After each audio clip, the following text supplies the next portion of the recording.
Good morning, everyone. So the talk I'm giving today is enabling focusing cue in head-mount displays for virtual and augmented reality. So the presentation is primarily based on this IEEE review paper published early this year. And so today I'm going to quickly summarize the main focus of this paper. So in the conventional head-mount displays, HMD, like schematically showing in the diagram on the slide, on the top part of the slide. And so basically you have a macro display, and the light emitted by each pixel of the macro display is collimated by this eyepiece, and then form a virtual display at some fixed distance away from the viewer.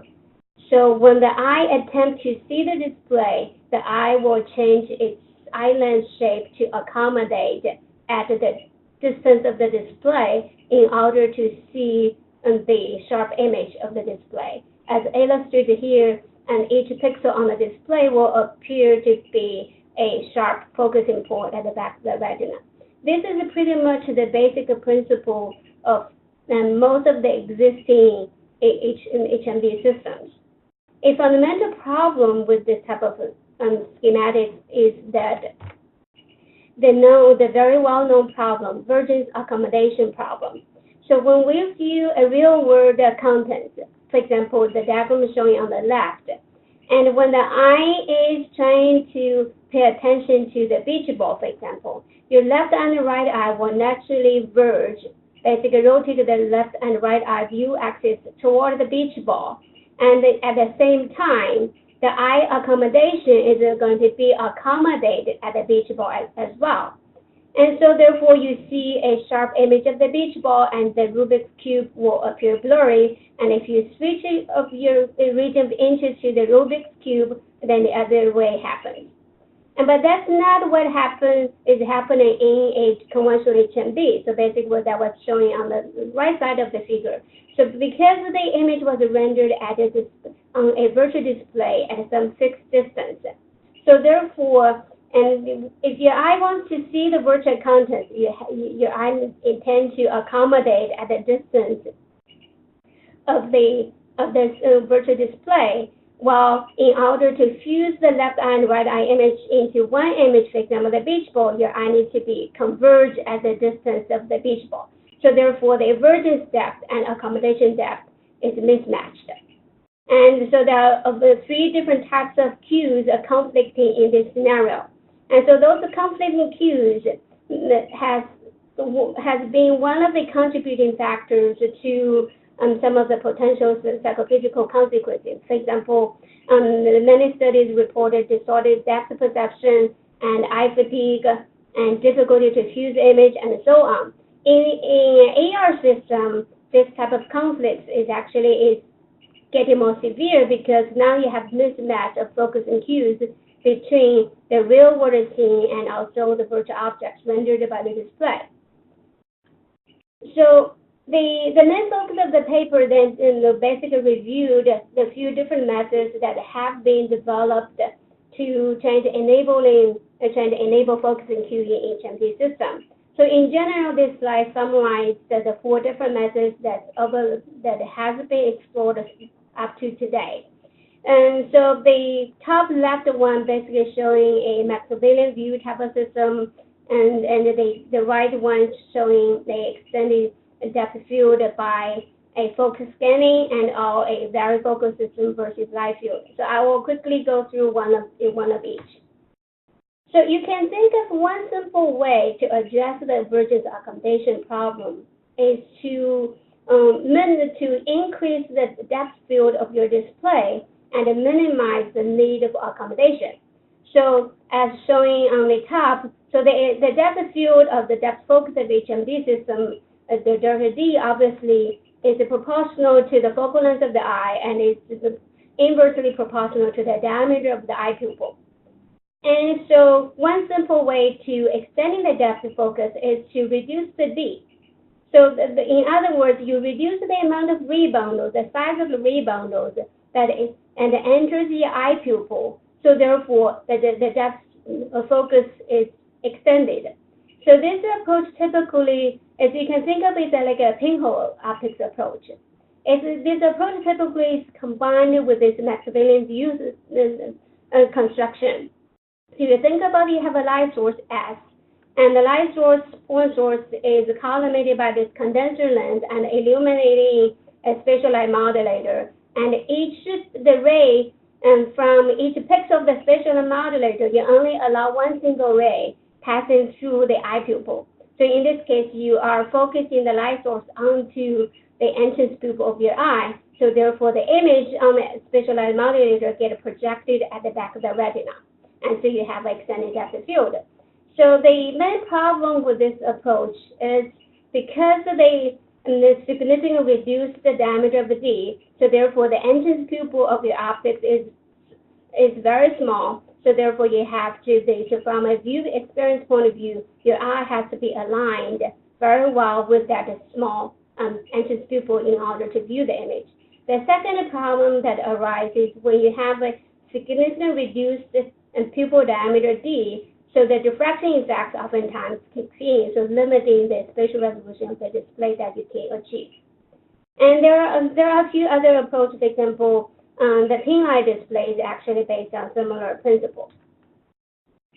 Another approach for extending depth of field, this actually came from microscopy, is instead of trying to reduce the pupil in order to extend the depth field, alternatively, you can engineer the point spread function of your display in such a way that it does not vary across the depth. So therefore, you have a constant point spread function, and no matter where your eye is focusing at, it always appears the same way.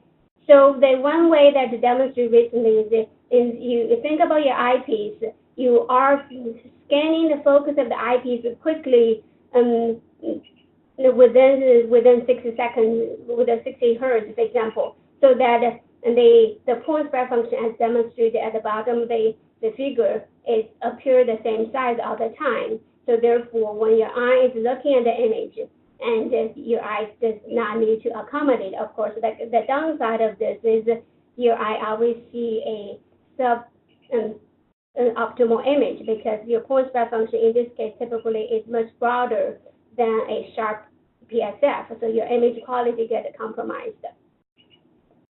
So the third approach is to a simple way, if you look at this diagram, is trying to change either the position, the relative position of the macro display, delta Z, or change the focus of the eyepiece. So therefore, you can change the apparent distance of your virtual display, basically make the Z distance variable. So it's known as a varifocal display. So there are a number of approaches you can do that. One simple way that demonstrated as early as 2005 was to add a motor on the macro display, and so you basically move the macro display in and out.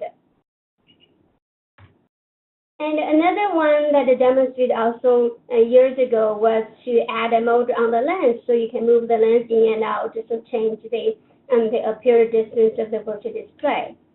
And a more elegant way, of course, with the development of some of the dynamically tunable optical elements that, for example, we demonstrate you could integrate a liquid lens or a tunable lens in other formats so that you can change the focus of your display.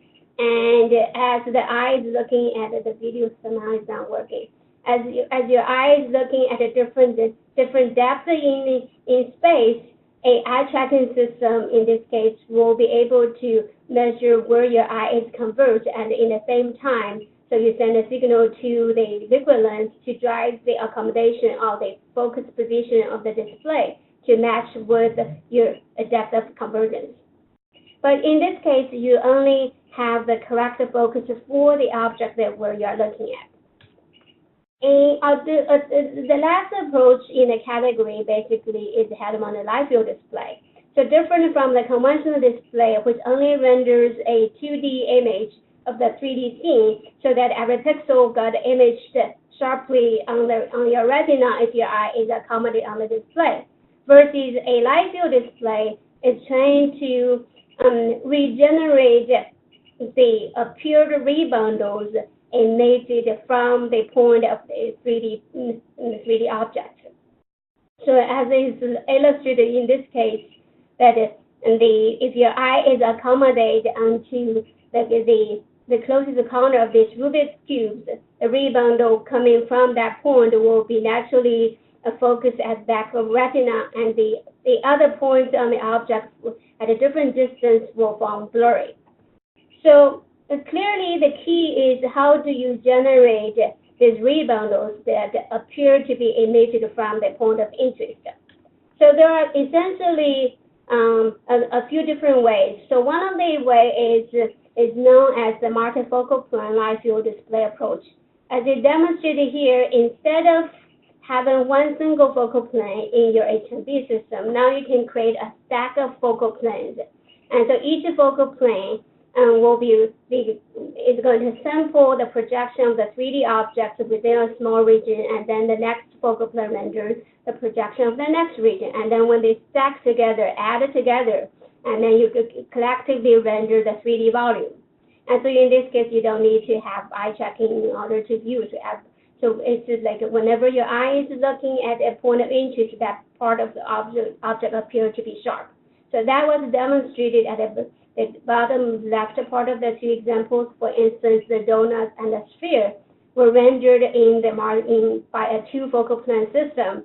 And so you can see when the camera is switching focus between the two objects, you see the natural blurry or the sharp image. And an extension to that approach is schematically showing in the middle diagram on the top row. It's basically instead of having a small number of focal planes rendered discretely, we were trying to use a depth fusion mechanism so that you can actually render objects that make it as if it's fused by the two focal planes, the front image and the back image, and create a correct focusing cue for objects in between. So the top right demonstrated the depth fusion function that we developed for a 6 focal plane system. And in this case, you need each of the focal planes were equally spaced in the diopter space by space of 0.6 diopter. And then if you apply the fusion function between only adjacent focal planes, that allows you to render a continuous 3D scene with the correct focusing cue, as demonstrated at the bottom right of the picture. So the grading, the slanted grading from the closer side to the far side spans about the 2 diopters depth range. And so then as you can see, when the camera is focusing at the front, you see natural blurry for the far end of that grading. So another approach that some of the speakers already discussed about the integral imaging approach. So basically, we integrate a macro lens laser array and a macro display inside a HMD optics. One simple demonstration that has been done by NVIDIA a couple of years ago was directly place the macro display and the macro lens laser array, as you can see here, in front of your eyes. Use exactly the same principle as is discussed by Dr. Song already. And so Professor Javidi and I collaborated a couple of years ago. We integrate that similar mechanism into a freeform eyepiece where we gain the advantage of higher image quality and larger depth of field and good spatial resolution in this case. And the example demonstrated here is in a 3D AR display. And so, for example, the Snelling chart and this resolution targets are real-world views, and you see through the eyepiece, and then the 3 and Z were rendered by the integral imaging system.